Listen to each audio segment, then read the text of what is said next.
So today I want to go over some of the best card sets you can use for both Bard and Paladin as support classes. There are so many card sets, and I know the card system in general can be very confusing, so I'm going to help break it down for you today. And the best part, you can actually use the same card sets on both of these classes. If this video helps you out, please like and subscribe. I'm also streaming Lost Ark on Twitch, so catch me there for live support content. Links in the description. Alright, so right off the bat, I want to explain something very important about the way that your heals and shields scale as a Bard or Paladin player. You need to know this because it's the whole reason for your choice in card sets. If on Bard you hover over your Wind of Music bubble, or on Pally your Holy Protection bubble, you will see that the shield will be given to your party members based off of your max HP. This is the same on both Bard and Paladin for all of your shielding skills, including your shielding awakening skills. This means the more HP you have personally,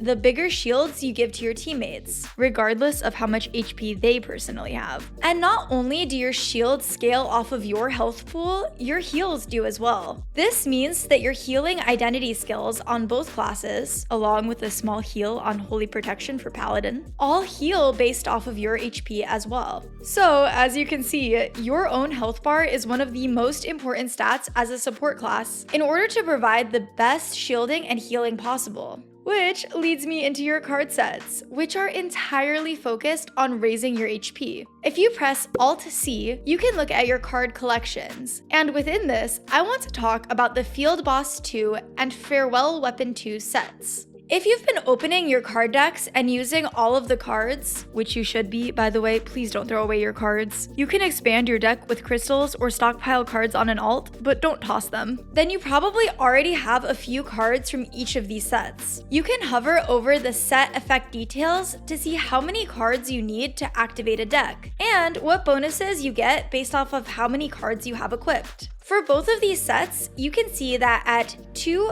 4, and 6 cards respectively, you get a 4% increase in max HP for a total of 12% bonus. And this is great, especially early game, as it means that you can mix and match cards. If you only have 4 of one set and 2 of another, you can equip those mismatched cards and still get that 12% bonus in HP. You can actually see that's what I'm doing here, as I only have 5 out of 7 for the Field Boss 2 set. There are additional awakening effects that you can receive from awakening the cards, which you can do by using duplicates of the cards. This is another reason to not throw away your cards, even if you already have the same one equipped. Keep your cards, guys! Awakening sets takes a very long time, so it isn't something that you need to be worried about right now. And really, the awakened effects for these decks don't enormously help you out as a support either, so I wouldn't worry too much about it. Each level that you awaken a card, the little gems under their pictures, you get 1 awakening level, and you need 18 levels total to get the first awakening effect, at least for Field Boss 2.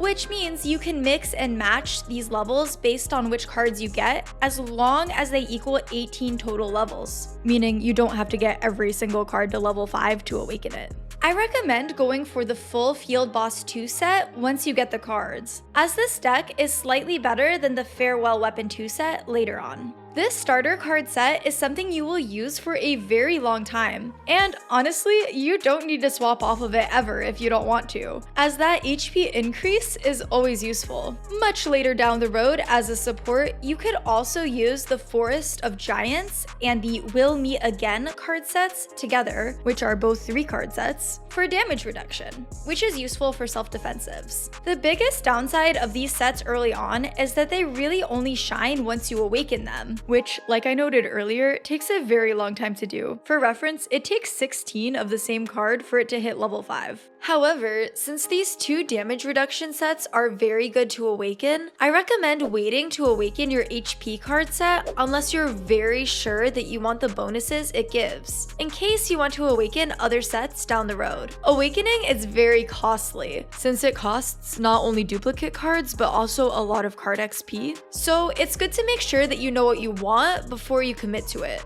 So really, I wouldn't worry about those sets right now. I just wanted to let you know that they could be an option in the future if you ever wanted to swap off of Field Boss 2. Also, aside from a few cards you can buy from wandering merchants, and certain ones that drop from quests, getting cards is very RNG reliant, which is another reason both getting and awakening card sets can take a while. And like I said before, Bard and Paladin use these same card sets. So if you're playing both classes, then you're in luck because card sets are roster bound. I hope this helps you guys beef up your HP bar and give out all of those shields and heals. And I'll catch you all next time.